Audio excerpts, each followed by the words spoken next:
안녕하세요. 조조상담의 조원진 변호사입니다. 오늘의 사연은 화장실에 몰래카메라를 설치하려다가 들킨 학생의 이야기인데요.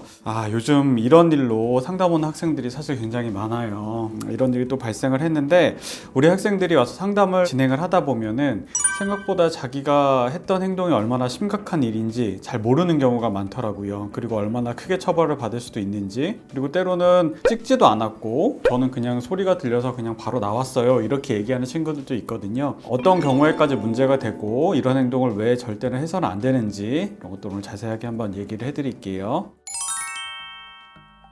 먼저 우리 학생들 신문이나 방송, 아니면 또 친구들끼리 얘기하면서 카찰제 이런 거 혹시 들어봤을지 모르겠어요. 이제 우리가 카메라 등 이용 촬영죄라고 보통 부르는데, 카메라 같은 촬영 장비를 이용해서, 보통은 이제 요새는 카메라가 다 휴대전화에 있기 때문에 휴대전화 카메라를 이용하는 경우가 제일 많겠죠. 성적 욕망 혹은 수치심을 유발할 수 있는 다른 사람의 신체를 불법 촬영하는 것, 이것을 카메라 등 이용 촬영죄라고 불러요. 촬영 대상자는 상대방을 의미하는 건데, 그 상대방의 동의 없이 우리가 몰래 촬영을 했을 경우에는 7년 이하의 징역 또는 5천만 원 이하의 벌금에 처해질 수 있어요. 그런데 만약에 학생들 나이가 다 다르겠지만 동급생의 여자 화장실, 보통 반대인 경우도 있겠지만 남학생이 여자 화장실에 들어가서 여자 화장실에 몰래 카메라를 설치하고 촬영을 했다 그러면, 카메라 등 이용 촬영죄 뿐만 아니라 아동 청소년 성보호에 관한 법률상 아동 청소년 성착취물 제작에도 해당될 여지가 있어요. 물론 100% 그 죄로 의율되는 것은 아니지만, 최근 대법원에서도 미성년자가 화장실을 이용하는 모습을 불법 촬영한 행위를, 이게 이제 성인과 같이 단순한 일상생활을 하는 과정 속에서 촬영 대상자의 동의 없이 신체를 촬영한 경우랑 조금 달리 봐서 성적 학대로까지 봐야 된다는 판결이 있을 정도예요.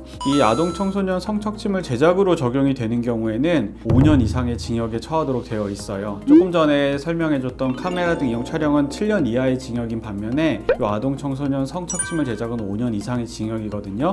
법정형이 훨씬 무겁다고 할 수 있어요. 그렇기 때문에 이런 행동을 해서는 절대 안 된다라는 걸 먼저 다시 한번 얘기를 하고요. 그 다음에 우리 사연의 학생처럼 이제 이렇게 얘기하는 학생들이 있어요. 촬영은 안 했고 제가 들어갔다가 소리가 나서 바로 나왔는데 이런 경우에도 처벌이 되나요? 이렇게 물어보는 친구들도 있는데, 화장실에 들어갔다, 그리고 그 화장실이 개인적인 공간이 아니고 불특정 다수 학교에서의 다른 학생들도 다 이용할 수 있는 이런 공중에 이용하는 시설이라고 한다 그러면, 성폭력 처벌법 제12조에 따라서 성적 욕망을 만족시킬 목적으로 화장실 등 다중 이용 장소에 침입하면 1년 이하의 징역 또는 1천만 원 이하의 벌금에 처해질 수 있어요. 그러니까 가서 실질적으로 촬영을 하거나 하지는 않았다고 하더라도 그 장소에 침입했다라는 것만 가지고도 이 죄로 의율돼서 처벌될 수 있다는 거예요. 실수로 들어가는 경우까지 이 죄로 처벌되는 건 아니에요. 그런데 다른 성별의 화장실에 실수로 들어가는 경우는 사실은 거의 없다고 보고, 구체적으로 행위를 보고 들어가서 대변기 칸에 오랫동안 앉아 있었다거나, 남자 화장실이 바로 옆에 있음에도 불구하고 여자 화장실에 들어갔다거나, 거기에 머무는 시간, 들어간 경위, 이런 것들을 놓고 보면은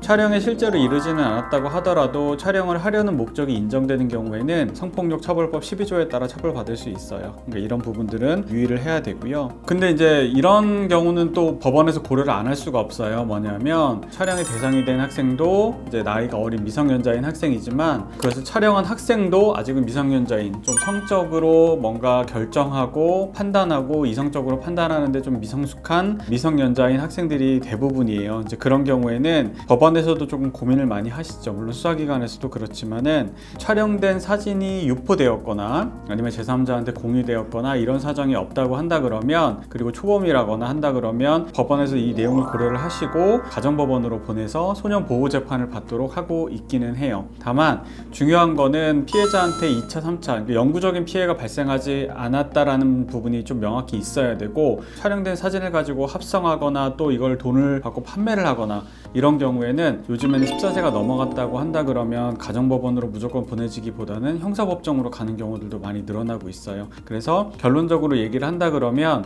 이런 행동은 절대 해서는 안 돼요. 그 다음에 설령 소년보호 처분으로 간다고 하더라도 소년보호 처분에서 6호 이상의 높은 처분을 받게 된다 그러면 학교나 부모님 다 떠나가지고 보호시설이나 의료시설, 그 다음에 청소년 위탁시설 시설에서 상당 기간 생활을 해야 되는 상황이 벌어질 수 있어요. 만약에 정말 이런 행동 해서는 안 되지만 이런 행동을 해서 경찰 조사를 받게 되었다 그런다 그러면 최대한 기소유예나 선고유예 내지는 적어도 가정법원으로 사건이 보내질 수 있도록 노력을 해야 돼요. 그러기 위해서는 피해자에 대해서 진심 어리게 사과를 해야 되는 부분이 분명하게 있고, 그 다음에 우리가 유포하거나 판매하지 않았다라는 부분을 분명하게 좀 얘기를 해야 되고, 필요한 경우에는 우리 핸드폰을 임의로 제출해서 포렌식 등 절차를 통해 가지고 유포되거나 한 정황은 전혀 없었다라는 부분도 소명해야 될 필요성이 분명히 있다라고 보여요.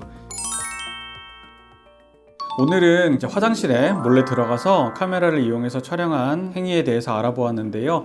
이게 뭐 호기심이나 장난으로 한 행위였다고 하더라도 그 결과는 피해자뿐만 아니라 가해자에게도 전체 인생을 놓고 본다 그러면 큰 영향을 미칠 수도 있는 행동이기 때문에 절대는 해서는 안 되겠고, 이런 부분들에 대해서 우리가 경각심을 꼭 가져야 된다, 이런 얘기를 분명하게 말씀을 드리겠습니다. 이 영상 좀 도움이 되었으면 좋겠고요. 조조 상담은 다음 시간에 다시 돌아올게요. 안녕.